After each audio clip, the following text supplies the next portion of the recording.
All right, thank you very much for your patience on that. I apologize for being just a couple of minutes late. And welcome to our joint meeting for the Cotati City Council and the successor agency to the former Cotati Community Redevelopment Agency. And today's Tuesday, January 8th of 2019. And if we could start our meeting with a roll call, please. Councilmember Moore? Here. Councilmember Harvey? Here. Mayor Deloso? Here. Vice Mayor Skelman? Here. Councilmember Landman? Here. And before we go into the Pledge of Allegiance, I do like to, I'm going to follow what former Mayor Landman, since it's been a month since you were mayor now, was doing. I think this is a great thing, and that way everybody will know, other people here, that as far as our council and staff. So my name is John DeLosso. I'm the mayor. Welcome to our council chambers. We have Vice Mayor Wendy Skillman to my left. And continuing left, we'll start with Council Member Mark Landman, Council Member Sue Harvey, and Council Member John Moore. And we also have city staff available. We have our city manager, Damien Obid, our city attorney, Robin Donahue, our community development director, Vicki Parker. I'm not doing this in order that you guys are sitting. I think you saw that already. Chief of Police, Michael Parrish, and our city engineer and director of public works, Craig Scott. And the person that makes this meeting happen and flow smoothly, our city clerk, Lauren Burgess. Thank you, Lauren. All right, with that, I would actually ask our soon-to-be reserve police officer to come up and lead us in the Pledge of Allegiance. And if everybody could please stand.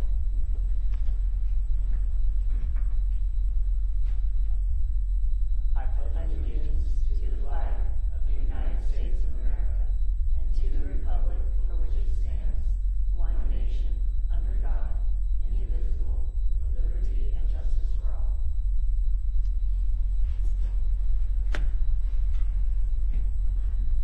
Thank you, Anthony. Appreciate that. I didn't warn you about that, did I? It just kind of happened. I know. All right, we're at item 4, which is approval of minutes and notice of waiving of reading of all resolutions and ordinances introduced and or adopted under this agenda. And we have our minutes from December 11 of 2018. Move to approve. Second. Motion and second. Any changes? Any further comments? One abstention. One abstention. So we will have, now let's do it this way. All in favor say aye. Aye. Opposed? Abstentions? Yes. There, now we got it official. Perfect, thank you. All right. Well, the next item, wow. Really? We're just going to just dive right into reception. Son of a gun. Okay, well, you know, there's nothing wrong. Eating food, it's still partly the holidays. I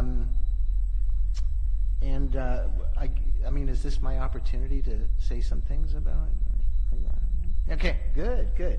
So we're going to recess in just a moment, but we want to thank Mark Landman, who was our mayor this past year for 2018.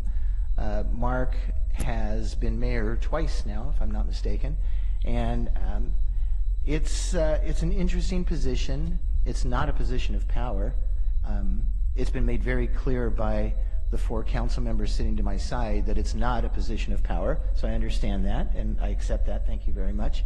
But I want to, personally, Mark, I want to thank you for your leadership this past year, and it's been a pleasure working with you. I think we've been together on the council 6 years now, so thereabouts. I know it seems like 12, doesn't it, sometimes. And I'd like to, at least before we have this recess, open it up to see if there's any other council comments you'd like to make, brief as they may want to be. I'll start with Councilmember Moore.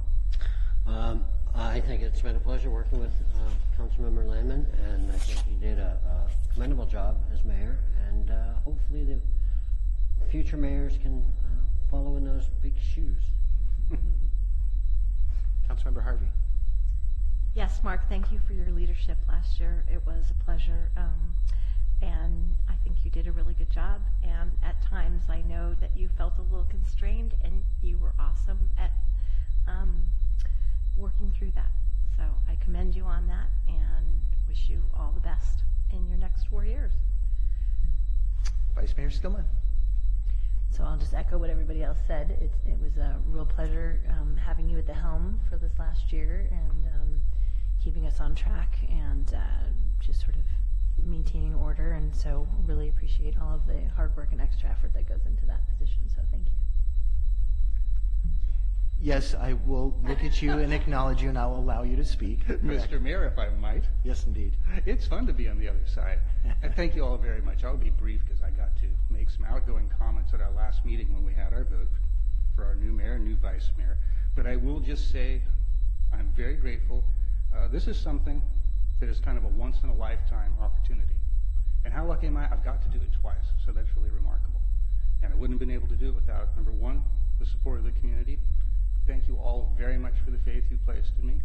And two, for the wonderful colleagues I have here to work with and the wonderful staff we have here at the City of Cotati. You only look good, I learned in the fire department, as your crew makes you. And I'm very fortunate to have a good community and a good crew to work with. So thank you all very much.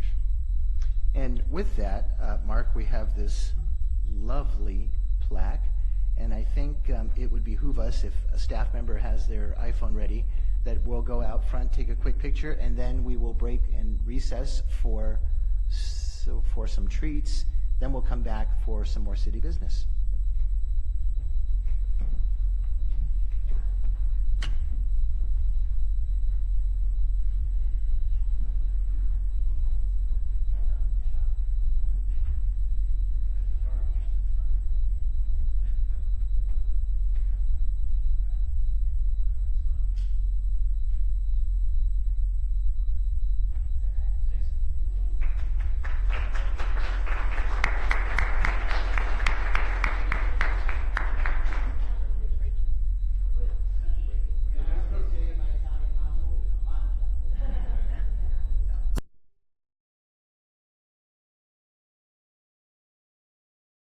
Everybody's quieted down. This is awesome.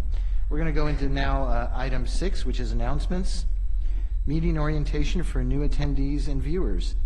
In conformance with the Brown Act and the adopted City Council rules, the meeting agenda includes items labeled as action items, where the City Council will consider the item and citizens are afforded the opportunity to provide comments relevant to the item being discussed. The meeting agenda also includes a citizens' business item, which is the designated place on the agenda where citizens have the right to say whatever they wish. The City Council may or may not choose to respond to comments as the government code allows. However, if the City Council declines to respond, it should not be perceived as giving credence to or agreeing with any statements that the City Council or its members believe are incorrect, misinformed, or purposefully biased. Second item, the City of Cotati has special open office hours on Monday evenings from 5 to 7 p.m. by appointment in the Community Development Department at City Hall as part of its Cotati Open for Business program. This program provides personalized assistance and information to developers, current Cotati business owners, and those interested in starting a new business within the city. Third item is the Rohnert Park Cotati Regional Library hosts events for all ages, including art exhibits, book clubs, and children's programs. All events are free and open to the public. For more information, call the library at 584-9121 or visit www.sonomalibrary.org. The fourth item is the Cotati Historical Museum is open regularly the second Tuesday of each month from 5 to 7 p.m., Saturdays from 1 to 4 p.m., and by appointment. For more information, call 707-794-0305. The fifth item is citizens interested in receiving City of Cotati community alerts via text or email are encouraged to sign up at nixle.com or texting your zip code 94931, those of you living in our city limits, to 888-777. And the final announcement is the city offers a variety of recreation programs for all ages. See details on the web at cotaticity.org. Now we are on item 7, which is presentations, and I'm going to turn this over to the Chief of Police for an introduction of a new Reserve Police officer. Thank you, Mayor. Good evening, council members. Anthony, come on up. So this is our newest reserve officer, Anthony Garber, and yes, we did swear Anthony in last council meeting as well, but this is a different Anthony. So Anthony, he is a local person, growing up in Roanoke Park, and he's actually been a Cotati resident as well. He's a graduate of Rancho Cotati High School, and like just about all of our staff, he's a graduate of the Santa Rosa JC Police Academy. He actually has previous law enforcement experience as a Lake County Deputy Sheriff. And Anthony is currently in the military reserves. He's a soldier in the Army National Guard in the capacity of a fire control specialist. And I bet you the mayor's going to ask you about that, Anthony. And Anthony begins his training tomorrow. So I'm going to take this opportunity to give him the oath of office now, and then his wife, Lindsay, is going to do the badge fitting.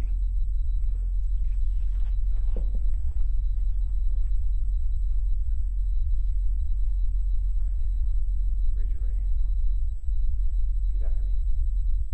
I state your name. I, Anthony Garber, Do solemnly swear do solemnly swear that I will support and defend the Constitution of the United States that I will support and defend the Constitution of the United States and the Constitution of the State of California and the Constitution of the State of California against all enemies, foreign and domestic, against all enemies, foreign and domestic, that I will bear true faith and allegiance that I will bear true faith and allegiance to the Constitution of the United States to the Constitution of the United States and the Constitution of the State of California, and the Constitution of the United States of California, that I take this obligation freely that I take this obligation freely without any mental reservation without any mental reservation or purpose of evasion, or purpose of evasion, and that I will well and faithfully discharge and I will well and faithfully discharge the duties upon which I'm about to enter. the duties on which I am about to enter.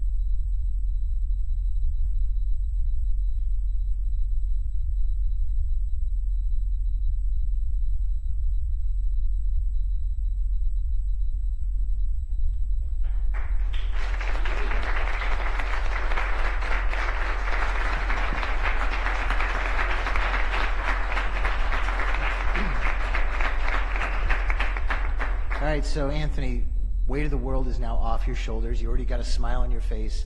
This is the easy part now. So we're going to grill you. We've got a series of questions. It's going to be about an hour and a half. Okay. So you okay with I that? have my cheat sheet right here too. Excellent, excellent. We usually like to just ask some questions, but first I want to open it up to you. If you want to tell us a little bit more about, your background, your history. We heard a little bit from the chief. If you've got people that you'd like to introduce, I see you've got a fan club with you here. I've already met your grandmother, and she's great. And one last thing I want to say, I'm always concerned when we have a wife pinning the badge on an officer, because I never know how they're going to react to that and if the officer's going to get hurt. So it worked out well tonight. Thank you. I did Appreciate the dishes, so we're good. It. Excellent. No Thank you. extra poking on that one. As you guys heard, my name's Anthony Garber. I grew up in Roanoke Park for 23, 24 years. Went to Rancho Cotati High School, graduated from there in 2012. I've always been kind of outgoing, outdoorsy kind of guy. Try to stay outdoors and play as many sports as possible, keep myself out of trouble. About a year ago, I decided to take the plunge to join the California National Guard as a fire control specialist. I spent a few months in Oklahoma over the summer, which was pretty hot, learning some skills and of the trade, and now I'm back and I'm really fortunate, and I'd like to thank all my family here and 2 or 3 rows back and for the support that they gave me for this. Excellent. Thank you. I won't push you any further than that, I swear. Why don't we go ahead and go around the table. We'll start with Councilmember Moore if you have any questions or comments. Anthony, I just want to say welcome. I do have a question. You were a deputy in Lake County, Yes, sir. and you said Cotati is much better than Lake County? May have mentioned it a few times. Well, welcome, and I think you're going to be joining a pretty good crew, and you got a fantastic staff to work with, and I hope you have a long and fruitful career, and that 10-year contract will go quickly. Okay, perfect. Councilmember Harvey. Well, welcome, Anthony. I'm not going to go. I'll give you a pass. I'll I'll keep my eyes and ears open though, and I That may have works. questions for you later, but welcome and thank you for joining our team in Cotati. Thank you. Councilmember Landman. Thank you, Mr. Mayor. Well, Anthony, first of all, welcome. I think it's really great, particularly when we have somebody who's gone to high school in the community, now protecting the community. And I argue that people who've gone to high school, they're the best people to make officers. They actually know the community, and they know a lot of how our folks work pretty well. So now I know that the chief suggested that we'd leave this to the mayor, but since I get to ask questions before he does, I'm going to take advantage of this now that I'm over here and ask you, tell me a little more about being fire specialist. So the name is kind of confusing. A lot of people think it's regarding firefighting, but I'm actually in the field of artillery. I take in data, I put it into a computer, coordinates, different kinds of rockets and cannons to use, and I put it out to the actual guns themselves, and then they shoot them at whoever is shooting at us. So you're good for pressure situations. Yeah, I'd like to think- obviously I'd like this to is think something so. you want to get right. Yes, exactly. Very good. Well, it sounds like that's worked very well. Welcome to Cotati. Thank you. Glad to have you here. Vice Mayor Skillman. Well, I'll echo what everybody was saying. Welcome to Cotati, or welcome back to where you grew up. So that's really fantastic that you have that familiarity with the area, and I appreciate as well your military service. So thank you for serving our community as well as the nation. So really appreciate that. My father served other family members, and so I know what a sacrifice it can be. So thank you very much. Appreciate it. Thank you. And we look forward to having a long, fruitful career here in Cotati. Thank you. Yeah, I'm not sure why the chief thought I would be interested in this fire thing, especially when it's rockets and cannons. I don't know if there's something you're thinking I do on the weekends in my backyard. I'm not quite sure. But it's good to know that's what it's about, clearly. Appreciate that. So we're not going to pressure you anymore. Really appreciate it. Training starts tomorrow, is that what I heard? So, you know, you're welcome to leave the council early to get enough bed time, and you need to rest. I get that, so that's entirely up to you. Thank you for being here, and we certainly wish you a long and happy career here in Cotati. Thank you. Appreciate it, I Nancy. appreciate it. Thank you.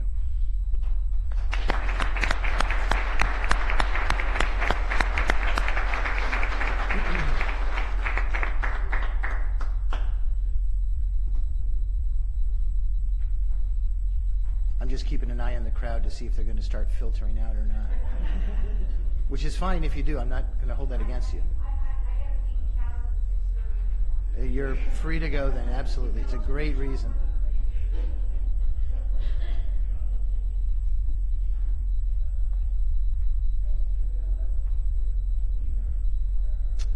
All right, okay, we're going to move on to item 8, which is our honorary mayor. And we have Zara Walton of Tech High. Zara, come on up. Tell us a little bit about yourself. Hello, my name is Zara Walton, and I'm a senior at Technology High School this year, which is currently located on Sonoma State's campus. I'm excited to be honorary mayor tonight and to represent my school in our local government. I've lived in Cotati since I was 2 months old, so I've grown up here for almost all of my life, and even went to elementary school at Thomas Page Elementary. I love our small town environment and the things that Cotati has had to offer. I've always had passions for theater and dance, which I've been able to further in our town through local community organizations.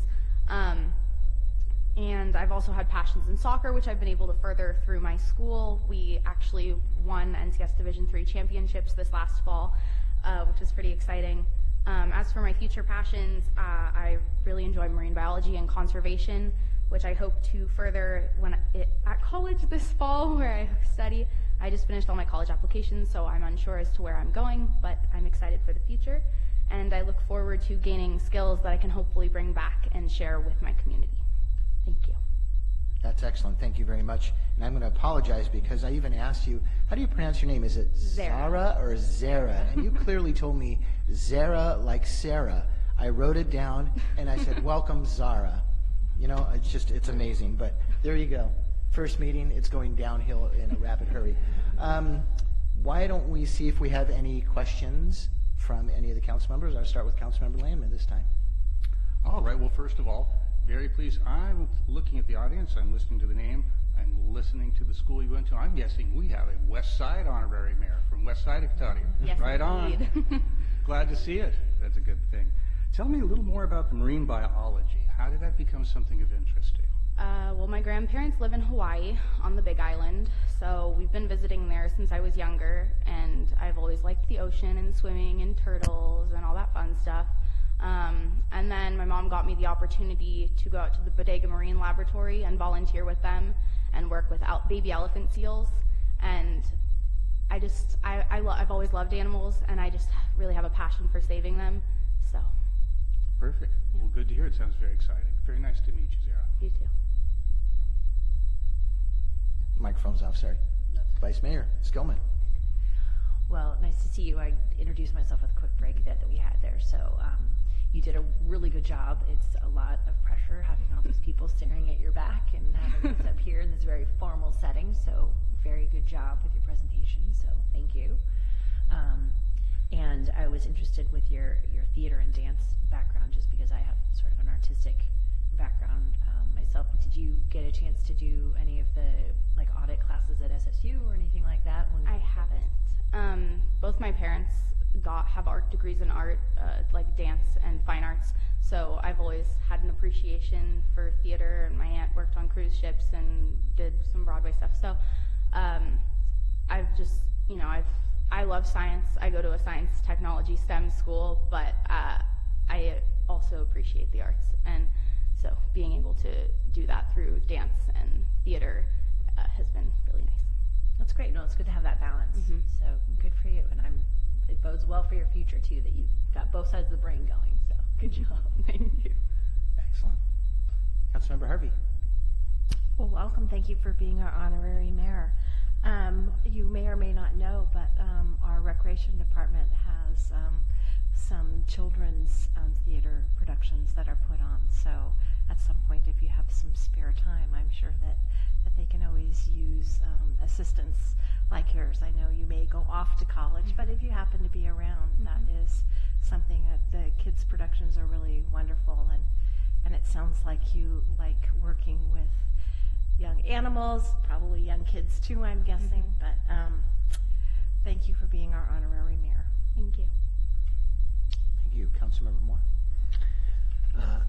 Zara, well, thank you for being mayor. It's great. It's great to see a little hometown prodigy coming up and coming back to the community and being successful. So I wish you success in your further endeavors. And I'm not going to give you any homework because Mayor DeLasso will do that very well. He likes to do that. So thank you. Thank you. Thank you, and yes, he does. Speaking of him in the third person. First of all, so your interest in, it sounded like marine mammals, but I mean animals in general, but marine mammals. So I work at this little park. It's called Point Reyes National Seashore. We've got about 1,500 elephant seals out there, and they're dying for attention. So there's, we should probably talk offline. There's probably a lot of opportunities out there working with our scientists in counting, tagging. If anybody here ever put a tag in an elephant seal's flipper? Okay, and if you haven't, it's quite the joy, because you don't really want to make those big ones upset because they can move really quick. So yeah, we'll definitely connect on that. Okay, so the homework assignment, it's pretty tough. I like to always ask our honorary mayors at their first meeting, because you're coming back in 2 weeks, to talk to your friends and come up with some ideas. Some over the years we've been able to implement, others we haven't, of what maybe is missing in the city for your age group. Is there an activity you'd like to see? Is it something our recreation department could put on? So talk to your friends. We'd love to hear if there's ideas out there, and those go on a list and we pass them out to staff and saying, what can we implement and what can't we implement? So before you leave, would you like to introduce anybody in the audience? Those people that you know, preferably. Sure, I've got my family here, my mom and my grandma and my father. They're here with me today. Excellent, great. Well, thank you very much. It is a school night? It Isn't a is. school night? It is a school night. And so with that in mind, I know you don't necessarily need to stay late, and thank you very much. We will see you in 2 weeks. Thank you. Have a good night.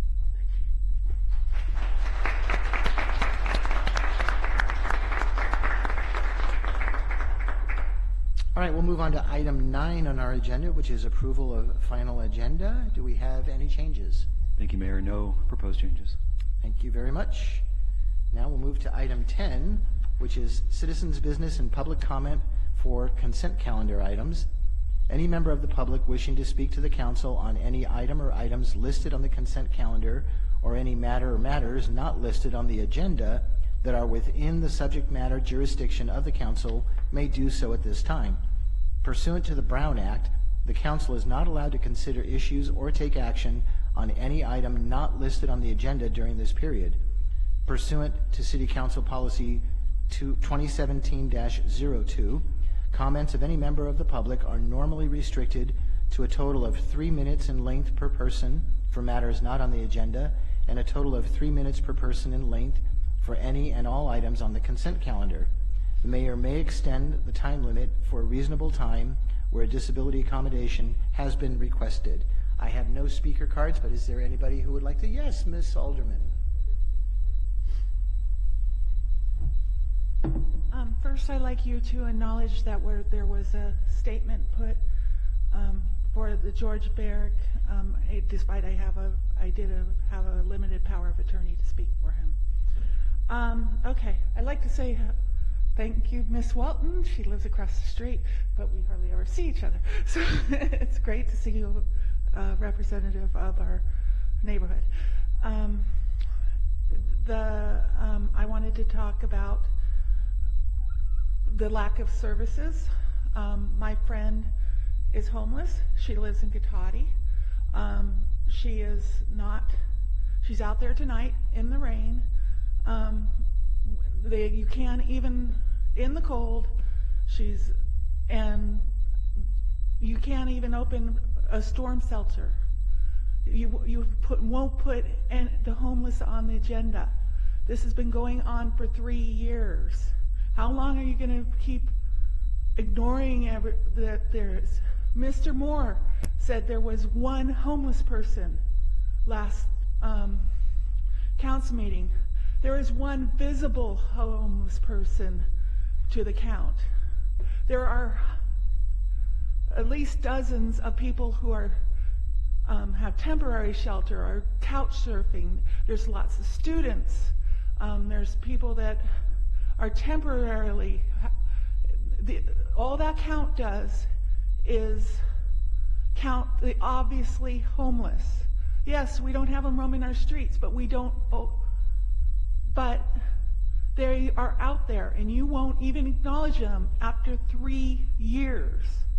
When are you going to put homeless on the agenda? I'm tired of, and George does it too, you don't ever address it. And here it is, my friend, once again, we'll be out in we can't take her in. We're full. Where there are homeless and you're not dealing with it. And I'm tired also of your lack of caring about people. Mr. Moore, for 6 months now, has refused. He called me that explanation crazy on his city email. Can I get an apology after 6 months? Can I get even acknowledgement? No. You guys don't care about people. You have up here in your high horse or whatever, not high horse, but you think you're so important. You're not more important than I am. You should be doing decent things for people that live in this city. You're not. Where's the senior services? Where's anything for adults in recreation? You are not doing your jobs. Thank you. Do not? I'm sorry? No. Okay. Thank you. And as Ms. Alderman pointed out, too, she had a 3-page letter from Mr. Barrich, so we're going to turn this in to make it part of the official minutes of this meeting tonight. Is there anyone else who would like to speak? Mr. Kirkman?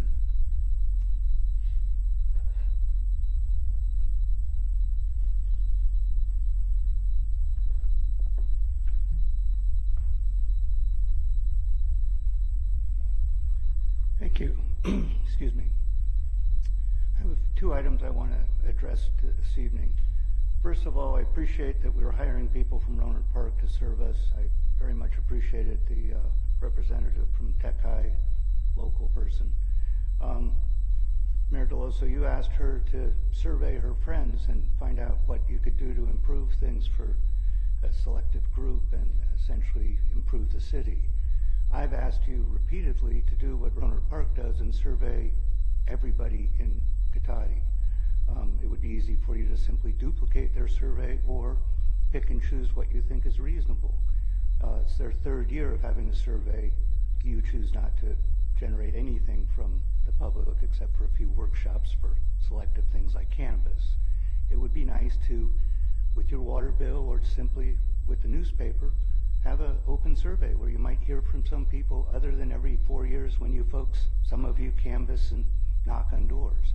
It would be better to have something that's a little bit more formal and reasonable. Many people don't come to these meetings. Generally speaking, there are 2 or 3 citizens that address you. On the other matter, it has to do with the lighting situation. Very impressive park lighting. Looks kind of like Las Vegas. Certainly there have been other attempts in the past. You had Christmas tree lights for a while. Those kind of fell by the wayside and fell out of the trees because they were in the trees. You do have the snowflakes that a former head of Public Works purchased for you. They were, I believe, $25 a piece, and certainly they're worthwhile as they do leave a little something for the downtown area to have snowflakes. In regards to the park, unfortunately, many of the lights are on throughout the day. I don't know that we need lights on during the day. I don't know that the park is so crime-ridden that we need 24-hour lighting. Another matter was then Mayor Landman discussed the need for security and safety on bike paths and lighting that needed to be on all the time as opposed to, say, solar or on-demand lighting. For your information, the lighting that is on intersections, usually under street lights, they are not on all the bike paths, or simply where it adjoins the sidewalk, for the most part in McGinnis Circle. They've been off for a month. So you might want to turn them on or have some system where they're come on with a timer because they've been dead. The bus stop by the fire department, lights aren't on. Some people like to be seen at a bus stop. And there are certain other areas in the city that certainly need lights. There's some streets that have no street lights whatsoever. So if you want input, I'd be happy to give it to you. Thank you. Thank you very much. I appreciate that. Anyone else under public comment? All right, seeing no one, we'll go ahead and close the public comment. I don't know if staff has any reactions to any of the comments that came in, but the lighting project that was being implemented in the downtown parks and some other locations, am I to believe that still is not 100% complete? There's still some other sections to be done? Not all the lighting's been activated yet. We require PG&E to make the connection, and apparently they've been backlogged. So we're still waiting on them to actually make the connection on it. And the ones in the park are, there's a testing period where they test the lights, so they're on continuously during the testing period, and then they'll go to photocell, so based on night, day. Yeah. Like all the other lights, yeah. Right, okay, excellent. Thank you for that. Okay, we will now go to item 11, our consent calendar, and we have just one item under consent, and I'll be happy to accept a motion in a second unless there's a reason to pull it and to have a discussion. So moved. Second. Any further discussion? Since there was no discussion to begin with, probably not. All in favor, say aye. Aye. Opposed? Abstentions? All right, that passes 5-0. Thank you very much. And now we're at item 12, direction on future agenda items. Does anybody, I'll look to my right first, anybody have anything for any future items tonight? Nothing tonight this way? Not tonight, Mr. Mayor. Nope. Okay. And we're now at item 13, public hearings. And the first item, the only item we have, is consideration of joining the statewide community infrastructure program. Thank you, Mayor, members of the council. So the statewide community infrastructure program, referred to, because we all love acronyms, is SKIP. And this is a program under the CSCDA, another fabulous acronym. So CSCDA is the California Statewide Community Development Authority, which the city has been a member of since 1994. It's a joint powers authority across the state of California, and there's 389 cities as part of this, as well as 56 counties. And although the city was a member to CSCDA, we had not initiated, we had not enrolled, I should say, in the SKIP program. And enrollment is what we're talking about tonight. It's through a resolution to enroll the city in the statewide community infrastructure program. This program was started by CSCDA in 2002, and it was really started to allow owners of property in the participating cities or counties an alternate mechanism to finance projects. And the projects, I should say that the program is intended for both public infrastructure projects as well as impact fees. So when you have, for example, a private development, they can finance the cost or part of the cost of the impact fee, or they can finance the cost or part of the cost of some required public improvement they have to do to develop the property. And so kind of in a nutshell, basically what the CSCDA does through the SKIP program is there's applications around the state for enrolling projects in this program, and people apply, and then the jurisdictions can choose to approve the projects or not approve the projects. And then, assuming they're approved, then they go forward into an aggregated bond program. So a lot of these projects individually are too small to do a bond issuance on, because bond issuances can be kind of expensive, and they're typically reserved for more expensive projects. So what this program does is it kind of aggregates a bunch of small projects into what then would be a large project in aggregate to make it worth the bonding costs. And the bonds issued are tax exempt, so a better interest rate than you'd get through many other private funding or financing mechanisms. CSCDA does the bond issuances about 2 or 3 times a year, so it's an ongoing process. I will say also attached to the staff report is there's a presentation about the SKIP program, which goes into some more detail. And then, like I'd mentioned, attached to the staff report is a resolution, and this is the resolution to just enroll the city in the SKIP program. And the SKIP program is not project specific, it just is a program that you enroll in, and then it allows projects, current projects or future projects, to ask to enroll in that program and ask to finance their mitigation, impact fees, or there are some other infrastructure costs. Attached to this staff report is a resolution to enroll in the program, and there's also it's just an FYI resolution. It's a form of the resolution of intention to be adopted by the CSCDA. So it's not a resolution the council adopts, but it's a resolution that CSCDA adopts. But just so you guys can see the language of that resolution, so you're aware of what they're doing, or what they would do in the future. And then also there is an acquisition agreement attached as Exhibit B to the resolution. And the acquisition agreement applies when the private party is doing public infrastructure. It doesn't apply in the case of financing impact fees.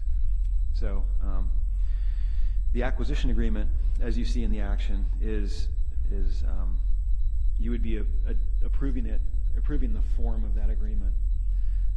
So essentially, when there's an infrastructure project that is bonded through this program, that's the agreement between the city and the developer, just with the project name and dates filled in. But that's basically the agreement. So the one thing I will say in terms of city process, The one thing that's a little bit different, and this is just because this is a bond program, and so it operates like a bond program. It's governed by IRS tax rules since it's a tax-exempt bond. In a what I call normal situation, when we do developments, when there's a building permit issued for someone to, like, say, build a house, for example, there's impact fees that are assessed on the building permit, and so we collect it permit by permit. So the first project that is requesting to be part of this is a project by the name of Kessing Ranch that you're all familiar with. So using that example, it's 47 units. So how that would work in the absence of a program like this is every building permit that's issued as they go along, and it probably would be a 2 to 3 year process for them to build out the entire subdivision.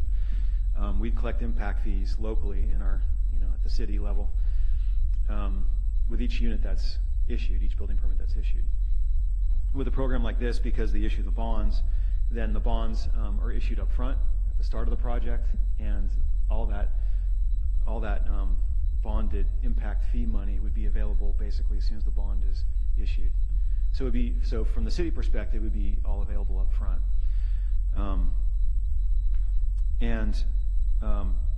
What it does mean, though, is that the bond money is not held by the city. The city has access to it, but it's held in an escrow account, and so when we need the money, we request the funds from the escrow account, as opposed to holding it directly in our account. So it's a little bit of a different process in that respect, but that's a typical bonding process as opposed to, like, kind of the normal impact fee collection process. The one thing I will also just add is that because of IRS rules around tax-exempt bonds, they want you to make a good faith effort to expend the funds within 3 years, the bond funds, as opposed to what otherwise would be the state law around mitigation fees, which has a little bit of a longer window for expenditure. So just want to point that out. And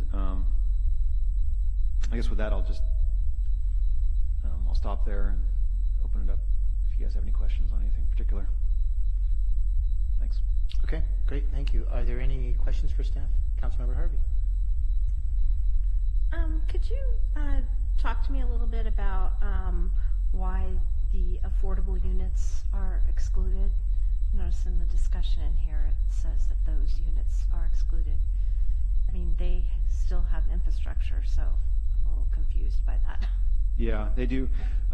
So the assessment district, to issue the bonds, they have to create an assessment district. And the discussion, at least in this particular project, was that the affordable units would be excluded from the assessment district because of just the financing complexities with affordable housing, and adding, shifting the cost, the cost of these fees from the construction front end cost to a property-based assessment.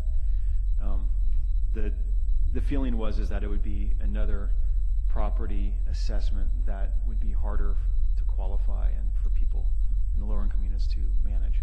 So for that reason, they propose to put it on the market rate units only and exclude the low income ones. So does that mean that those impact fees will be paid upfront when the permits are issued for those units? That's correct. Okay. And my second question is, you pointed out one of the things for developers is that it allows a better rate because typically the bonds are lower than what a resident would get on a mortgage rate. So my question is most people going out buying a home, sort of have a general expectation, at least in California, that their tax rate's going to be 1% and then any additions. But generally speaking, this is a big add-on when you look at the examples that were in there. So how are people that are looking to purchase these houses, how are they really kind of informed up front so that they know before they all of a sudden get this huge tax bill that they weren't anticipating. Right. So I should also point out, I forgot to mention in my staff report, that we do, just as a housekeeping thing, we do have a representative from the SCIP program here tonight, Luke Brewer, who is available to answer any more detailed questions. But and he can, maybe you can come up and help me on this one. But my understanding is in the purchase documents that the property owner receives, that it discloses all of these things in the title report as well. That's a little late. So when they're marketing the homes generally, they have to include it in any sort of like papers they give to them with respect to the pricing of the home. It has to basically refer to any additional taxes beyond the 1% and beyond the taxes of the school district, et cetera, any ad valorem taxes. So those are a requirement that those That's a statewide requirement. denoted. That those are disclosed. Disclosed. Yeah, very Prior to- blatantly. Yeah. So Okay. Melrose is very popular down in Riverside and this Southern California. It's not as popular up north. They had a big problem with that, and so they put laws in place that were for home buyers to really understand what they were getting themselves into. Okay. So, and we've done some interesting analyses that show, were they to pass the costs of these impact fees onto the home buyers in the price of the home rather than in an assessment, it can be more beneficial in some situations to have it passed on as an assessment because there's no upfront, you have to put down the down payment sort of on a house. It's a little bit cheaper, and it can make homes more affordable from a sort of upfront standpoint. Thank you for that. Those weren't my questions. All right, Councilmember Moore, any questions for staff? Thank you, Mayor DeLasso. I do have a couple of questions. There's nothing to preclude the homeowner from prepaying or paying these assessments off early if they so desired, is there? Nope. Yeah, they can call bonds at any time. So if they were a home buyer was to buy the home, right after they finished building it, and if they wanted to include in their mortgage the amount to pay it off, they could do that themselves. Okay. And they can pay it off at any time. There's a small premium in the first 10 years, but after that, it's totally able to be repaid. It's a 2% premium in the first 10 years. To pay it off early? Declining down to 1 and then 100%. Okay. So there is a fee if they pay it early because then the bonds don't necessarily hit maturity or? Correct. Okay. And then the other question I had was on the impact fees. With the normal impact fees, what is the time period that we have to expend those? Yeah, it's 10 years. And now we're going to a 3-year window that we have to expend those We have to. on these particular projects. So it's my understanding it's a good faith effort, but I think, the bulk of it is projects based on the window of time they give you to expend these funds. We already have, for the bulk of the impact fees in this particular case, we have projects already. We've earmarked those already? Yeah. Yeah. And technically, from 60 days prior to the application, any money that has been spent by the city out of funds for those impact fees can be counted against the money that is bonded for. So you can look back. It doesn't have to be from the day that we close the bonds and the funds are made available. It can be 60 days. So the application was received in September. So they can look back as far as, May, June, July, to look at expenditures the city has made, in addition to projects that are earmarked. So for example, we have the bulk of the impact fees in this case are sewer impact fees, the largest dollar amount of them. And we have the P1 sewer under construction right now, and that's like eligible, right, as a project that we could pay ourselves partially back for. Thank you. Yeah. All right, I'll look this way. Councilmember Landman, any questions? One question, thank you. Mr. Brewer, so I'm looking at page 2 of my packet here. You don't need to all look at it, but it's just basically talking about some of the advantages, clearly for the developer, the current property owner, and that's logical. We can see that, but that's helpful. And it mentions for home buyers that paying for the cost of public infrastructure through a special assessment is superior than having those costs rolled into the cost of their home. Because ultimately, this is a cost that's passed on to the people that purchase these homes, one way or the other, whether it's up front or it's through bonding. But it mentions the last sentence says, moreover, because the special assignment financing is at taxes at rates, it is typically comes to lower costs than mortgage rates. I'm guessing the answer to my question is going to be very small, but in a small development like this, where we're going to have maybe 42, 43 units that will be covered under this, what sort of cost savings might we expect to be found from this? Can you take even a rough guess at that, Mr. Brewer? From an interest rate perspective, Right, talking about the savings, since these are tax exempt, it typically the financing should come at a slightly lower cost than mortgage rates. And I'm curious if there's some baked-in savings here, if we can put a rough idea what it is. I'm imagining it's pretty negligible, but I wanted to hear somebody who knew more tell me that. so it's a little bit tricky because a part of the savings are actually, so when developers get loans, they're relatively expensive. They're raw land loans, they're construction loans, they're really probably in the 8% range. And then obviously mortgages are much lower because they're backed by an actual asset. They have security. And so developers generally have to borrow money in the beginning of projects, and especially in small projects, they have to borrow money just to pay these fees when they pull them, because they can't sell a home and get the profit from that until after they've paid the fees. So they take, however much time their loan is on those fees, and they put that interest on the home as well. So that's the beginning aspect of it. And then from there you have, our rates have been between 4% and 4 3/4 over the, time of the year and depending on where the markets currently are. And so we've seen, mortgage rates have also been extremely low for the past, 8-9 years now. And as Don't say that out loud, you'll jinx it. Yeah, I know. But yeah, we generally see, and we've done different analyses, and we can sort of circle back and provide you with one of those side-by-sides, and the developer's consultant generally puts those together for the developer so that they can sort of work on that when they're doing the marketing, so they can sort of point to that. And it's a lot of the times it's negligible. It's $100 a year or so, but it adds up, and especially when you're talking about. Well, I just wanted to check. Obviously, if it's something that's obviously it's in the green side of the slate. I like that better for the public than going the other direction. That would be pretty unacceptable.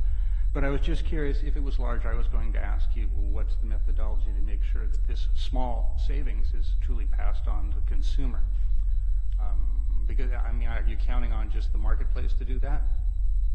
So when we issue the bonds, we generally tend to issue them at a premium, which is a positive because it means that, so the interest rate is higher, but the actual amount borrowed is lower sometimes in certain situations, and so if they get of the actual principal amount of the assessment is much lower than it would be if market rates were higher. So that's an aspect of tax-exempt financing that taxable financing doesn't have. So we issue 5% coupon bonds at a 4% rate, and so the bondholders will buy at a much higher price, so it lowers the total amount we need to borrow. And so that's sort of one of the ways that it's passed on. The actual assessment amount annually, it would be lower than would it be if it would have been, I was looking more for what's the mechanism that actually would slightly wind down to a small degree that market price for the finished unit, because that's where this is set. You would guess that the marketplace, given that the developer saves some money, they can be slightly more competitive or perhaps shaving a bit off. And I just wanted to see if there's anything beyond that in there to protect the consumer. So when California has the real issue isn't, there's construction costs, but land value. The cost of land has gone up a lot. And so a lot of developers don't want to build, or if they do build, they want to build, the biggest, fanciest homes because that's the way they can make the most money. And so I think what consumers get with these kinds of programs is it helps home builders keep the costs of homes where they are while land values are going up dramatically, because it means that they don't have to raise the price of the home to sort of fall out in the same place. So that's the mechanism, and that obviously, once again, sounds like it's on the developer side, but it ends up also being on the home buyer side because they don't have to pay more for the home just because the land that's underneath of it has gone up significantly in value. So basically, it just helps the chances for the opportunity for working class housing to be available that might fall under the penciling out range. Very good. Thank you for that answer. All right, thank you, Councilmember. And Vice Mayor Skillman, any questions? I don't have any questions. Okay. I think this has been answered by our city manager, but I'm going to ask it again. So when you were talking about the spending of the bonded impact fees, and you said there's about a 3-year, you use that term good faith effort, which to me from a legal standpoint, I don't know what that means. And how do you interpret that? So I'm curious, within that same definition, is it if the money is obligated or if the money is expended? And if they're looking at a difference, because those are two radically different things. You can obligate, you know, in the form of an agreement or a contract or a purchase request, but you still haven't expended the dollars. So to me, that's kind of a good faith effort, but I'm not sure, and if that wasn't, you know, I couldn't find that definition anywhere in there. Or if And I you'd can like to speak to attempt this that? directly because we're just dealing with this with another city. They were just asking the same question: is what do I have to certify to? And it's not really a very strong certification that we require. So at every closing, there's a tax certificate that is signed by the city for any funds in it, and it says that they reasonably expect. It's not good faith. It's reasonably expect to spend the money in 3 years. And what we believe, and then there's another sentence that says, and have done the due diligence behind that says they can reasonably expect 3 years. So a lot of the times for cities, that just means capital improvement plans that say we have these projects laid out that are sewer, or these that are water, or streets, or lighting, or whatever we're funding, and it says that they reasonably expect, based on those plans, to spend that money in that time. And then the other aspect of the due diligence is we do the due diligence with the city at the time of financing. We ask every single time, do you have projects? And if you don't, we don't fund it. That's the way that it goes. We don't force the funding on people. We really only finance what we can do tax exempt. That's the way the program works. Okay, that just makes it a little bit more solid, and that's kind of what I was curious about. So I'm satisfied with that response, unless you have more to add. I was just going to reiterate that it's obviously important that we have an adopted and current, capital improvement program, CIP. which we're in the process of updating it right now. So Right. it's important that we have a current capital improvement program to be able to make that certification of reasonable Right. expectation of expenditure. Okay. No, that's great. All right, well, thank you. We may have you come back up. I'm going to go ahead and open this up for public comment at this point in time. If anybody has any comments related to this topic? Nobody. All right, then. I will close the public comment and bring this back to council for some direction. If there's no further comment, I'd be happy to move adoption of the attached resolution authorizing the city to participate in the statewide community infrastructure program, SKIP, and approving the form of the acquisition agreement attached to the resolution is Exhibit B. Second?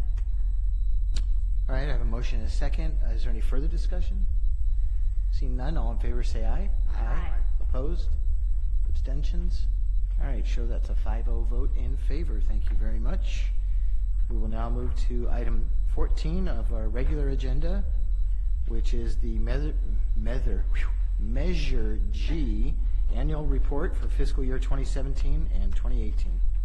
I'll turn that over to the city manager. Yeah, thank you, Mayor, members of the council. Of course, the item before you is the Measure G annual report for fiscal year 17-18, as well as the review letter by the Measure G Citizens Oversight Committee, which met on December 13th of last year and is attached to the packet. So just sort of in summary, the annual report on Measure G for the prior fiscal year, it continues to support essential services, police, parks, streets, and recreation services. Some highlights from last year include, as you know, our consolidation or absorption, I would say, of SSU's dispatch. So we're the primary public safety answering point for Sonoma State University as well, which is an opportunity that would not have presented itself had Measure G not been in existence, and we're able to preserve our local police department. We also added a second recreation staff person as a rec coordinator. We continue to work on the citywide lighting project, and we started the start of construction there, but most of the construction spilled into this current fiscal year we're in now. And we did construct the Cater sidewalk project, so it allowed us to acquire the CDBG grant to do the sidewalk here, which was the sidewalk gap on East School Street. It was the sidewalk gap that was remaining, and so now we have continuous sidewalk all the way down East School to the Civic Center area, and leverage that CDBG money. We completed the remodel of the engineering and community development space for better workflow and customer service during this fiscal year. We continued the ongoing vehicle replacement we cycled out an old administrative vehicle and a police patrol car. And the focus, aside from the capital projects already mentioned, was winding down the large grant-driven projects from the prior fiscal years. This is like the downtown paving project, as well as the sidewalks and crosswalks and streetlights and trees that you see in the Northern Gateway area. So we're winding down those large grant-driven projects and moving into the next phase of work, which was completing design for the L section paving that went into construction shortly after the end of the fiscal year, which you all saw, as well as the East Cotati paving project, which is another federal grant-driven project with Measure G matching funds. And so that one, that's in the adopted budget, but that project physically is located east of the railroad tracks. So basically the railroad tracks to the city limits in front of Sunflower Park and Windmill Farms. And so you should be seeing that move into construction, hopefully, in the near future. And finally, finishing up the West School Street sidewalk, the phase of work, just continuing the off-street sidewalk for children to be able to walk on the west side to Thomas Page School.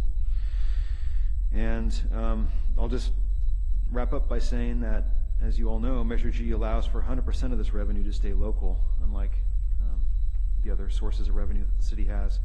And it allows for all of these programs and infrastructure improvements that not only we've seen this year, but in prior years and in the current year. So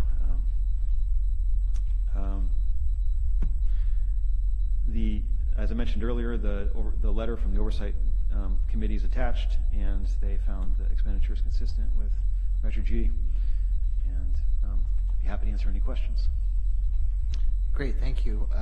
Good report. I mean, it shows at least conceptually what we had discussed way back when, how those dollars could be spent. That's exactly where those funds are going, so that's very promising. Any questions for staff? Councilmember Moore. No, I think it's great. You were talking about the West School Street sidewalk improvement for the children. I guess seniors could use that as well? Yes. Thank you. That was a clarification. Oh, thank you. All right. Councilmember Harvey, any? No? Vice Mayor Skillman, any questions? No, thank you. Councilmember Landman? No. Okay. I'm going to open this up for public comment. Ms. Alderman, please. During the celebration for the mayor, I was joking with a lot of people around here that I'm the real historian in Cotati. Prue may be the whatever, but the official one, but I know what really happens. Measure G report was a joke. This is what happens every year. You publish it 3 days before, sometimes up to 24 hours, but 24 hours to 72 hours before. You don't advertise it anywhere. Nobody shows up other than the citizens that are appointed. You chose your citizens. You appoint people that you only know will do it. Then Damien sits there for 45, 50 minutes giving a report on what it is. Then they don't discuss it. Then they approve the letter. It has no oversight of Measure G. Is a joke. You want to know, it could be, those funds can be used for, you can say you used them for toilet paper. It's a general tax. You want to know where the money really went? The bump from Measure A to Measure G was 0.5 cent. It brings in extra $1 million a month, a year. What has the salaries gone up according to Transparent California in the last 3 years? It's gone up $1 million. That's where Measure G money is going. It's going in the staff's pockets and for their pensions. You don't mention any time that Damien's getting huge amounts of money. You never curtail the city, and you make Measure G responsible for everything. It is not. You have not kept up with the ballot measure. When you don't have citizens in the audience discussing it because you hide the damn when the meeting is. You have mosquito abatement openings, but you can't put the citizens, what we pay a half-cent more sales tax a year. You can't put that on the headlines. I am just really disgusted at, this has been going on for 4 years. I was the only one who went to one of these, to my knowledge. I'm the only citizen. So you guys really need to tell the truth and stop this crap. All right, thank you for your comments. Anyone else on this item? All right, seeing no one, I'll go ahead and close the public comment. We will see certainly what we can do in better outreach efforts. And I know, speaking of your comment of money in staff's pockets, we did say early on that we would increase our police department and our maintenance division. And I do know through Measure G, we've hired 2 officers, we've hired a dispatch person, and at least one additional maintenance employee. So with that, let me go back here. I believe that this was a receive and file. And we have received and filed. Unless there's any further comments or questions from council members? Just a Councilmember quick comment. I Landman? did want to thank staff for the thoughtfulness and the thoroughness of the report. It is true. Measure G doesn't do every single thing. But it is also true it does a lot, and it's very clear in reading the report exactly what it does. And I think, thankfully, that's exactly the type of thing you want to give to a committee that meets, on an annual basis. That's exactly what they needed. In terms of my friends on there, I would mention, I'm actually going to have to ask, James O'Rourke is my appointment, correct? I've never met the man. I remember when it came up, there were a few different names. I looked at backgrounds, and that's who I picked. And it looks like, from what I've seen, they're doing good work. So my thanks to them, too, for taking the time and commitment to actually be helpful in running this city. That's a great thing. We appreciate that. Thank you, Mr. Mayor. Thank you for your comments. Appreciate it. Anyone else? Yes, Councilmember Harvey. Yeah, I appreciate you mentioning the fact that with Measure G, we were able to add police officers and maintenance workers. We got a recreation department back. I think it's also important to acknowledge and remind people, it's in the report, but we need to remind folks that we came from a place where we had a 28% reduction in staff, and we've been able to bring those numbers back. We had reduced services. We had, the office closed all the time. We were barely, getting by. We had voluntary staff salary reductions of 14%. I mean, those were temporary reductions that we would have had to ultimately probably reduce staff even more to cover those. So it's one thing to look at, bottom line numbers and say the salaries have gone up by $1 million. Well, in fact, salaries are people, and people are salaries. So of course the salary numbers will go up if you add people. So it's all relative. We have added folks, and we have brought back the services. So I think Measure G, the people of the community decided that they wanted these services and they wanted to keep these services. So I think that the money is being well spent, kept in our community. All right. Thank you very much for those comments. Appreciate it. We're going to now move to item 15, which is the city manager's report. Thank you, Mayor, members of the council. So I'll start off, since we're just talking about police, I'll start off with that for this new year, we have a new, we had a shift change in the police department. So this week is a new shift. where they all take new time slots. And we started our new traffic officer, Officer Renke. He's our new traffic officer, and he is starting in the patrol car during the winter, and we're going to get him into some motorcycle school here shortly. So hopefully he will be on the motorcycle soon. But so he's out there now, and rain or shine, yes. Yeah. I didn't mean to imply that he's in the car because it's wintertime. It's just he needs traffic. He needs the motor school to be able to ride the motorcycle. That was what that is. So so he's going to be out there this week and from here on out, keeping our streets safer. So that's a good thing. And our canine officer, Officer Deaton, is now a corporal, and he's still patrolling with Remo, his canine dog. So if you see him out there, you might have a couple stripes on his sleeve that he didn't have before. So you can tell him congratulations if you happen to see him. And this is a first for the Cotati Police Department. One of our officers is Officer Wardell, and I don't know if any of you have looked at the police department's Facebook page, but they had a mustache contest at the end of the year. And so there's one of them, Officer Wardell is one of them, that got a lot of likes on his mustache. He has a kind of strawberry-colored mustache. He's blonde, strawberry blonde, right? So he's continuing to grow that out. Well, that officer is our first ever recruit training officer at the Santa Rosa JC Police Academy. So he is representing Cotati well up there and helping to train the next crop of police officers for this county. So it's very impressive. And he's also the officer, by the way, the last year that won the MAT award for DUI stops and getting people off the road that are driving intoxicated.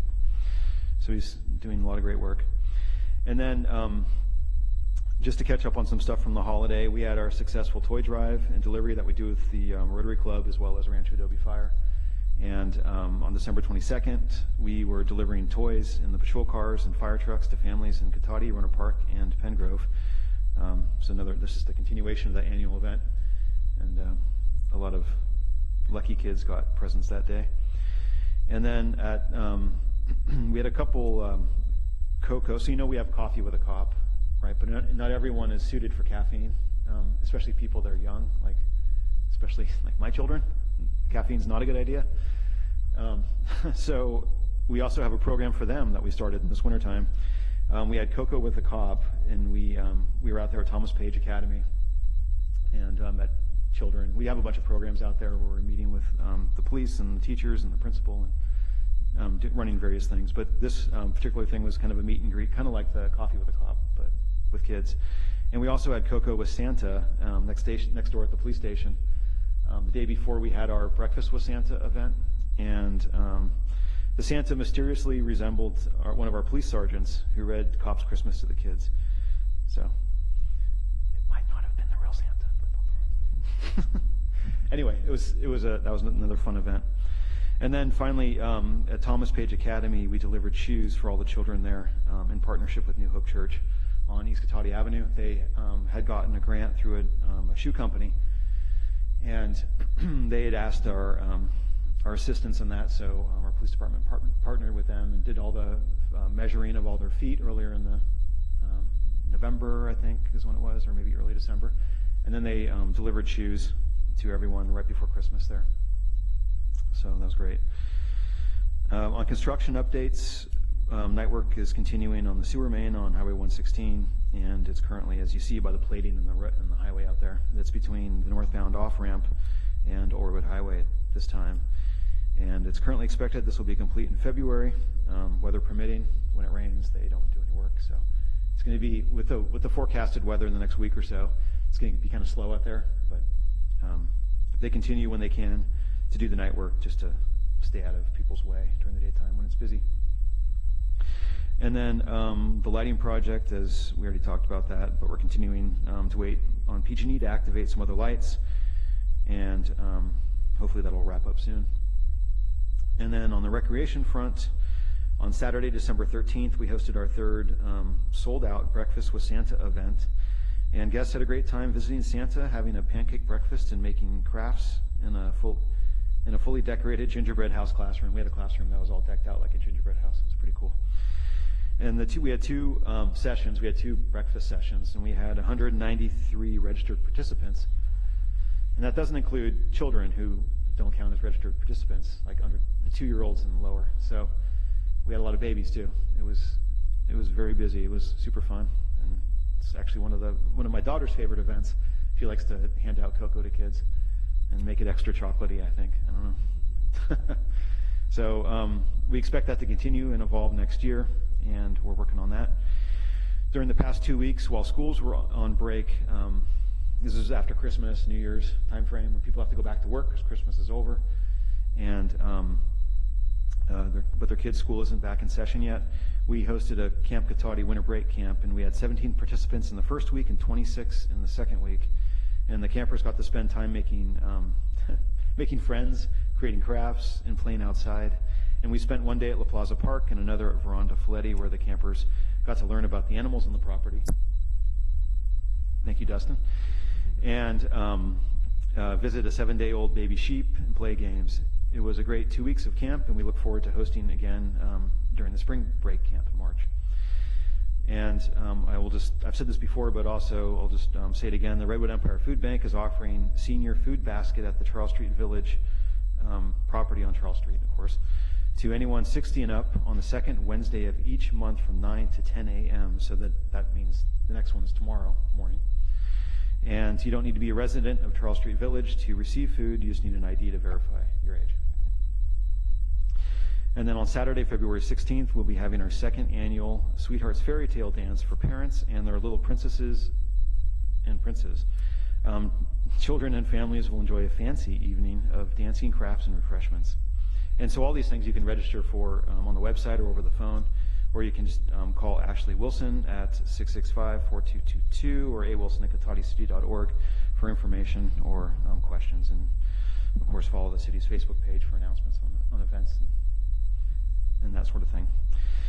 And then last but not least, after what seemed to be an exceedingly long report, so I apologize for that, but I did want to mention that I'm sad to say that that Vicki will be departing from us. She'll be departing the city.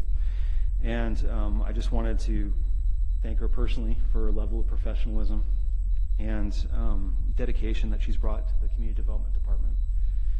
And I will say, having worked with her on a day-to-day basis, that she is a tireless advocate for the community's vision of Cotati.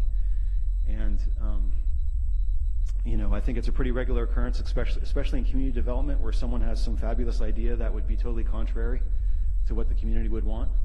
And Vicki has been the gatekeeper to make sure that the projects that fit for the community, that meet the general plan, the specific plan, are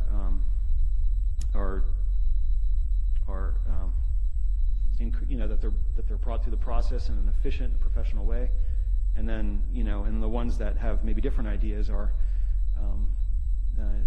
explained sometimes numerous times as to how they can modify things to working with them to try to make it fit the community's vision. And anyway, I guess I'll conclude by saying that I'll miss her greatly, but I wish her the best of luck in her future endeavors. Anyway, thank you, and I'll be happy to answer any questions. Are we allowed to say something to make her cry? I'm just curious. Absolutely. Yes. Oh, good. So any council members? I'll start with Councilmember Landman. Any comments? Well, I don't know if I'm going to try to make you cry, but I do want to kind of tag on to what Damien said, walking this year. Got to talk to a lot of people who've lived here a long time, and a lot of people who've just moved here. And one of the uniform things I heard is how much they like the town. They like the unique little neighborhoods, the way they're laid out, the porches, everything about that. And you've essentially been the guide and the leading light to make sure that happens. Not always an easy job sometimes, saying no to people, interests that don't want to be said no to, But the proof is in the result. And I think you've been a huge success here for us because Cotati is doing very well. It looks very well. It's a very desirable place to live.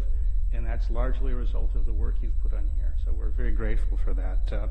I will say that working with you, I've found you've always displayed a very deep knowledge, sound judgment, personally a willingness to go the extra mile for constituents. Even just recently, when somebody in L section needed some help with an issue, you went beyond what we had. You worked to find a new way to help that neighborhood with something that had been a thorn on their side for years, and you made that progress. We were just walking out there the other day and saw a comparatively huge improvement. There may be room to go, but that was all you. And I remember how pleased I was to have working with somebody that was that great to work with and do something like that. And personally, I will miss you very much. I will miss you may not see this at council meetings, but I do regularly, your absolutely effervescent sense of humor. And the one thing, I'll probably be safer at council meetings, because as we discussed earlier, we're the only two, I cannot look you in the eyes during a meeting and vice versa, because we'll both start laughing and get in trouble. So I will miss having to be careful of that. I'm so happy we have a place that lets people develop, shine, and move on to do even bigger and better things, and I wish you success in doing that. And thank you for your time with us, Vicki.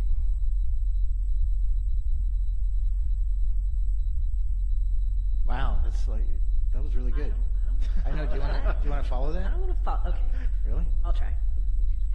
No, I will definitely miss seeing you at council meetings and then the halls and talking with you and getting updates about the horses, the furry children, and I cannot, because I'm having a senior moment at my youthful age.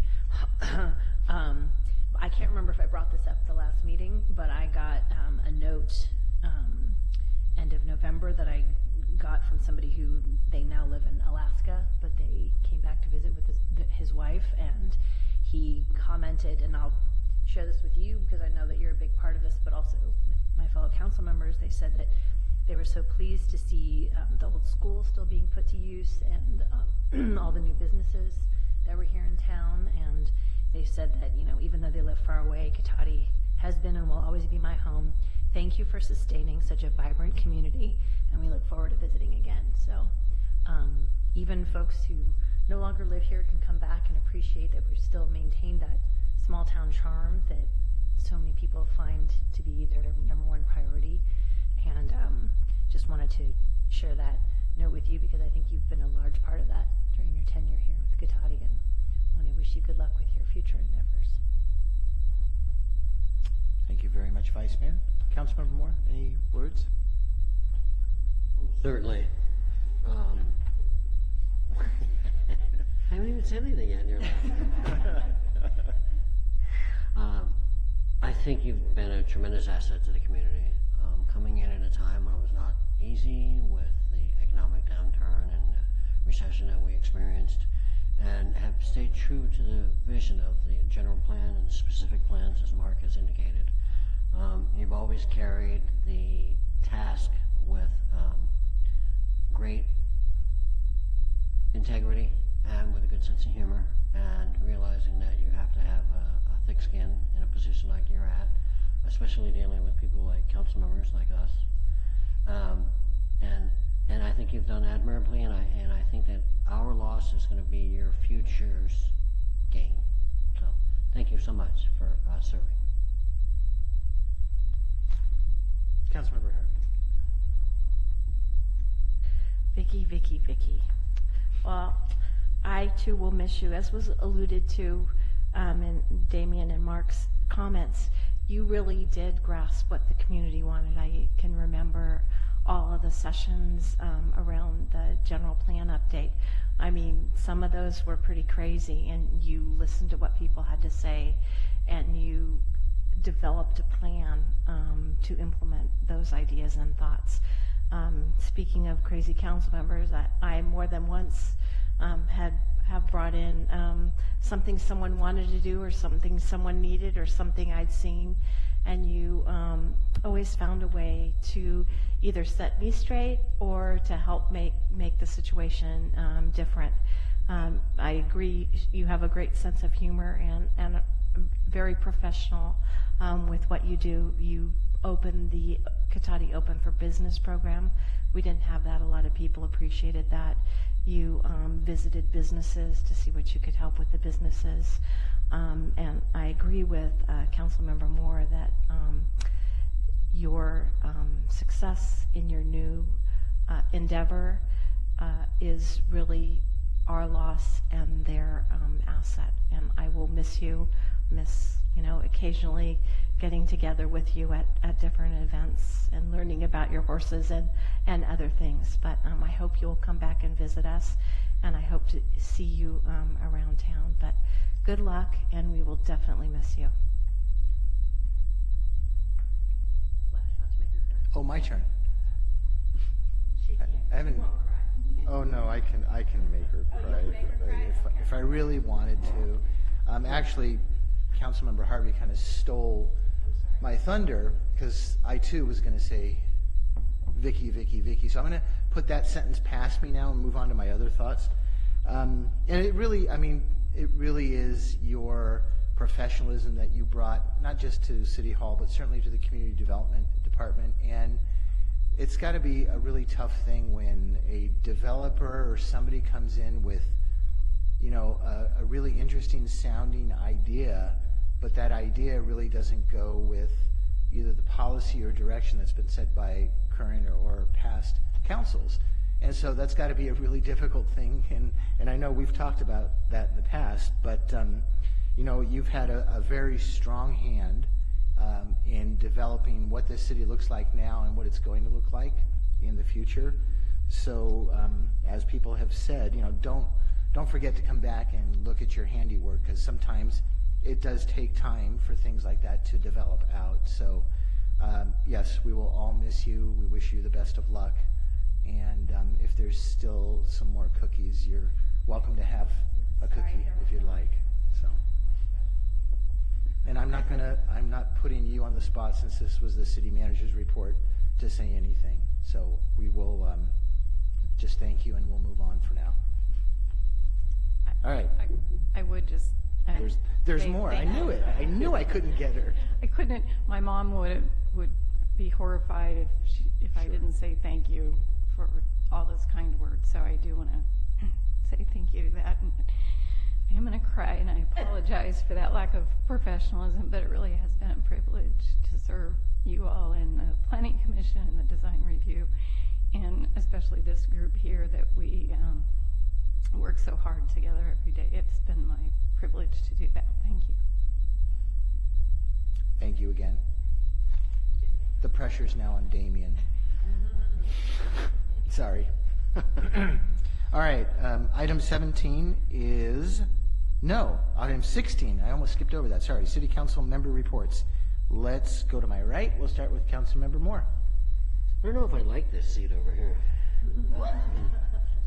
It moves around. It's all right.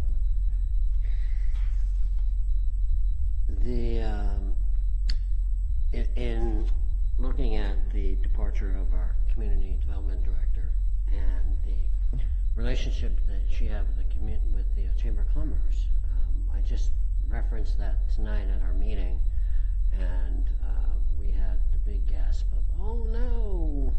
And so they were sad to see you go because of the relationship and the outreach that you had done with the Chamber and through the city. So they're going to miss you greatly as well. I'm sure they may come by and say something prior to your leaving. Other than that, there was a couple of things that were coming up with the Chamber of Commerce. On the 18th, we've got the Farmsters grand opening. That'll be coordinated there. And of course, we have the awards dinner, the annual awards dinner coming out on February 2nd. And then there's a luncheon meeting that I think might behoove all of us on February 12th here in the community room.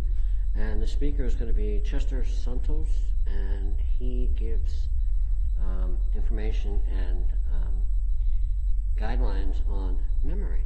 And I thought, oh, we can all use that. So those are a couple of few things that are coming up with the Chamber of Commerce, and they've got their new board. They're looking for new board members this year, And so they had a couple of people that were participating in the meeting. I won't go into whether or not they want to be divulged yet because they haven't determined if they want to accept the position on the board, but I think they would both be a terrific asset to the board. And then we have our REMIT annual 2-day meeting coming up in Windsor on the 24th and the 25th. Yeah, so we'll be going with that.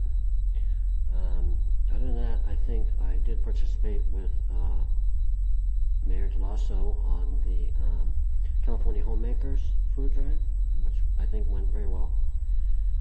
And that's my reports. All right, thank you very much. Councilmember Harvey.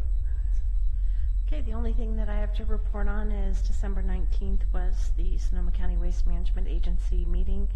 And the only couple highlights that I'd like to give you is the first thing is they are getting very close to having updated polystyrene model ordinance language. So at some point they will be circling back with you, City Manager, to get that moving. And then the other thing was we had to do a second amendment to the e-waste handling agreement. The vendor that was doing it went out of business. As one might imagine, it's hard to get rid of e-waste and things, so I won't go into all of those details. The one sad thing that came out of all of this is that the new vendor will not be accepting items like vacuums and fans and small appliances that they call household scrap, because there's basically nothing that they can do with it at this point. So they'll be looking to see what else they can do about that, but that's a sad thing because it does mean that those things, until we find another solution, will be landfilled, which is not a direction that we want to move in. But anyways, as we all know, things change, but that is all I have to report on. You know, if I could add to that too, you know, at work we try to have 100% waste-free events, and we do barbecues where we thank all the volunteers, a number of the volunteers in the park. There's usually about 400 people that come, and we have had past events with zero waste. We've had compostable plates and or utensils where we ask people to bring their own. The same with the cups, and then the food scraps get recycled. It's a pretty intense effort, but it works really well. And now we're finding that a lot of the compostable items, that people aren't taking those anymore that used to take them and do whatever magic they did with them. And that's really, it's getting to be harder and harder. So, I'm wondering how the county is kind of looking at that issue. The problem with a lot of that stuff is that it says compostable on it, but it's all relative in time. So it will eventually compost, but the problem is having a product and creating a product and having that amount of time. So that's sort of the kind of downside to that is eventually we'll compost, but not in a reasonable amount of time. So products will get better. They're coming up with different products, and I think over time it'll get better. But that's kind of one of those drawbacks to that. But I have faith that things will change. And I get hope so. better. Yeah, that would be a good thing. All right, Councilmember Landman. Nothing to report tonight. Excellent report out. Thank you very much. Vice Mayor Skillman. I was gone for a good chunk of time between our last meeting and this one, but I did attend a new mayor's reception. It was sort of an informal gathering, so I met several people who have been appointed mayor for this year, and the mayor of Windsor created sashes. So if you have missed out on getting your sash, I do know who to contact for that. But get anyway, back to you. that's all I have to report out. Are these Quimby style sashes? They're red, white, and blue. Mayor Quimby. It's lovely. I'll definitely get back to you on that one. All right, just a couple of items from me. We had our Ag and Open Space meeting back in mid-December. That was a meeting where an issue had been brought to the mayors and council members executive committee of a member from the mayors and council members who's on Ag and Open Space who had volunteered to then get on a subcommittee for the matching grant program cycle, which is every other year. And then that individual was told, you can't participate because your city has an application in there. And so then the question came, well, I mean, why can't I just sort of, like we would do at our council meetings, recuse myself when that issue comes up, but still be involved with, since, you know, you had to read a volume of information. So it became a very hairy topic. It went to the Board of Supervisors.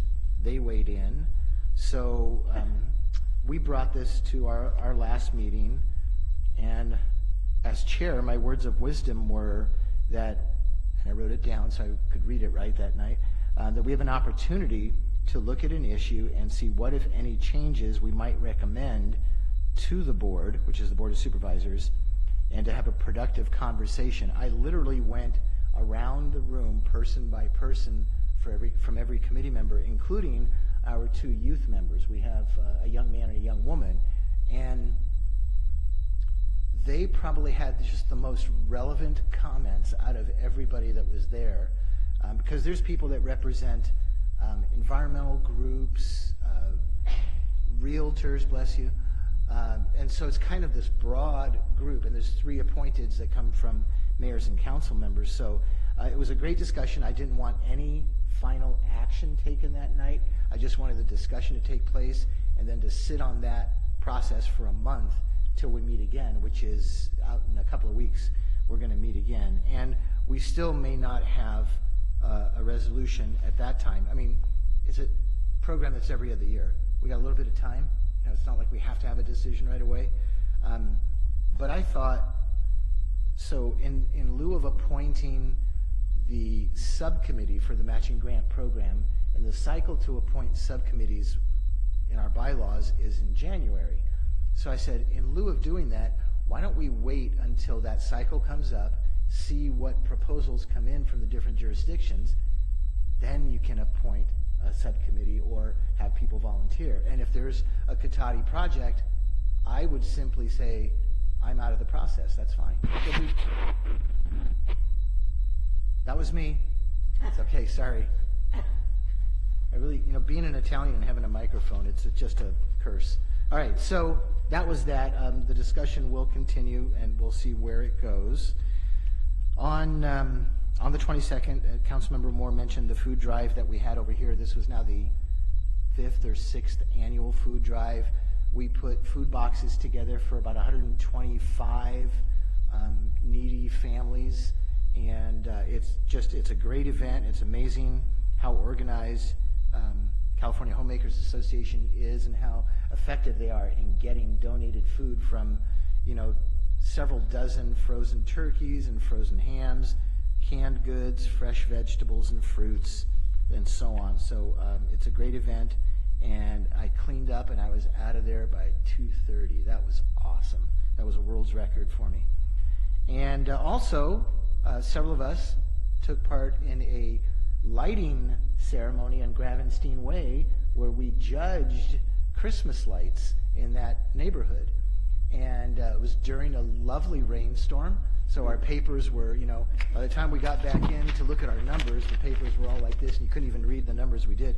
But we had a great time. Several family members came out and greeted us, and one woman did bribe us with brownies. I'm not sure that they won. I can't remember if I recall. They did? They did. Extra points. I guess that wasn't so good, yeah, so sorry about that one. But anyway, that was a fun event, and they really did a great job in their neighborhood. I'm sure their electric bills are going to be through the roof, but that's their issue. Okay, I have lost my agenda. There it is. Now we will move on to public comment on non-action agenda items. Item 17, Ms. Alderman. Okay, on future agenda items, I think you need to have a item on citizens' participation and what is really happening. Tonight, there is Eric Kirchman and I are the only real citizens for the last in the audience. There's also Dustin Mateo, who's the farm, and then there's the guy from the on the plan. I don't know what, but this has gone on for a lot. You guys are not. It's your show. You take down any citizens who try to speak. You did it again tonight with me. You need to knock this off and put this on an agenda item to get people in and respect their opinions. And allow them without tearing them down every freaking time. Okay. The other are on the city manager's report. Damien always uses this recreation department as a public, half of his report, it's not his successes. It's Ashley Wilson's successes. On a little bit of budget, she's done wonders. I have nothing, but you guys spend less than 1% of the city budget on recreation. Most cities with senior and in California, the average is 15% for senior services and recreation programs. You have no senior services. You have the recreation classes for adults are contract classes and cost like $12 a class. It's all this emphasis on the children, and you've skipped out a whole lot of other people. You're affecting people's lives by your actions, and you act like it doesn't matter. Teenagers have nothing, hardly anything here. How many years have you done that? Put the things on the agenda. Make a difference. Don't just be up here and put on a show every other week, because that's what it's getting to be. So anyway, that's about it. And I've got to say this because Vicki is another one that called me psycho over 3 years ago. I'm tired of being called psycho. I am not psycho. I am very together, and this has been used against me way too long. You guys need to really stop. I am very honest, very intelligent, and definitely not psycho, and stop using it against me. All right, thank you. Mr. Kirchman.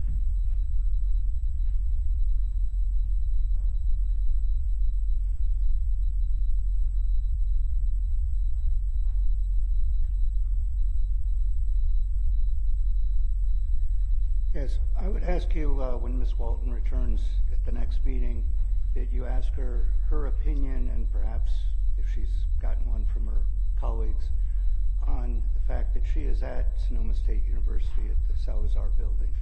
And having spent 3 years prior to the Tech High ever coming into being, I researched other technology institutions, and it was determined that being at Sonoma State, or at least close to Sonoma State, makes a great deal of sense. I would also ask that you, and if you meet with the school board, that you too suggest, depending upon what Ms. Walton has to say, that they house the Tech High School either on the eastern portion of Rancho Cotati or somewhere other than miles from the university in a small abandoned building. To have the Tech High in a building because it's convenient is not at all what I learned in 3 years of preparation. It's not the way the Tech High School is operated. It is very important that it be at least close to the university so that it can utilize being there. Again, I don't have any problem with it being in surplus buildings, which they do have at Rancho Cotati. So if you can articulate it for her if I'm not around, does she believe that it's good to be at, and I want to be as clear as I can, at Sonoma State as she has experienced? Would it be an option to be in some buildings at Rancho Cotati, or would she see a great deal of improvement by having it 3 miles from the university and essentially just in an isolated space where, unfortunately, the building was built for an elementary school and kids are going to feel very large in a facility that was built for some other use. Thank you. All right, thank you very much for that. We'll definitely ask. I wrote it down. Anyone else? Dustin. Welcome. First of all, I want to thank Councilmember Moore for calling out the grand opening of the Veranda Fletty Ranch and Farmster project. Once again, January 18th from 3 until 5. It's for all ages, 55 and up, under 5 years old. Come on out. We're going to have a tour starting at 3 o'clock. I would love to just extend a personal and professional invitation to everybody here to come out and join us. And then last but not least, I wanted to extend gratitude to Ms. Vicki Parker, as she was one of the folks I met with, as well as Damien, in the proposal process, and asked amazing questions and carried the City of Cotati's truest intent and vision in that evaluation process. So they're very lucky to have you wherever you're off to, and once again, I hope all of you join me. So thank you, and have a good evening. Great. Thank you very much. Appreciate it. All right. With that, we will go to item 18. Any information received after the agenda was posted? Unless we consider those comments we got from Mr. Barrich, which I will turn in, so we'll put that in there. And we are officially adjourned at 9 o'clock. Thank you all very much.